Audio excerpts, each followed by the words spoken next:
एक थी विमला। वह बहुत ही सरल स्वभाव की थी। उसकी 2 बेटी थीं जिनकी शादी हो चुकी थी और एक बेटा जिसकी भी शादी हो गई।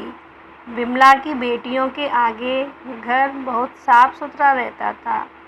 विमला अपनी बहू मीरा को भी समझाती थी, ये तुम्हारा ही घर है, इसे संभालना सीखो। मीरा के 2 बच्चे भी थे जिन्हें पूरे दिन विमला ही संभालती थी। काम तो धीरे धीरे सभी हो ही जाते, पर सही समय पर न करने से घर अस्त व्यस्त लगता था। मीरा छोटी छोटी बातों पर गुस्सा हो जाती थी। एक दिन मीरा के पति राज की छुट्टी थी। उसने सोचा, चलो आज मैं सूजी का हलवा बना लूं। देखा तो सूजी में कीड़े पड़ चुके थे। वह अपनी पत्नी से कहने लगा, तुम 6-6 महीने तक कुछ भी नहीं देखती हो, ये देखना पूरी सूजी खराब हो चुकी है। अब तो मीरा ने पूरे दिन किसी से बात नहीं की और कुछ दिनों बाद बच्चों की छुट्टी लग गई। वह अपनी बहन कविता के यहाँ चली गई।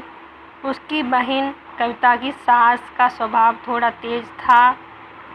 उसकी बहन सुबह 6 बजे उठती और बड़े प्रेम से सारे काम करती। कविता से कुछ काम खराब हो जाता तो सास के कहने पर कुछ नहीं बोलती थी। कविता की एक बेटी थी 15 साल की। वह भी अपनी माँ की तरह सारे घर के काम अच्छी तरह से सीख गई थी।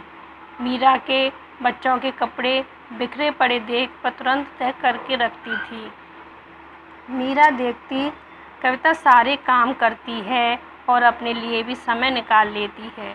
मीरा अपने घर लौट आई और अब तो वह भी अपने बच्चों के कपड़े, किचन की साफ सफाई अच्छे से करने लगी और मीरा को भी अपने अंदर से बहुत अच्छा लगने लगा और राज, उसकी माँ भी बहुत खुश रहने लगी।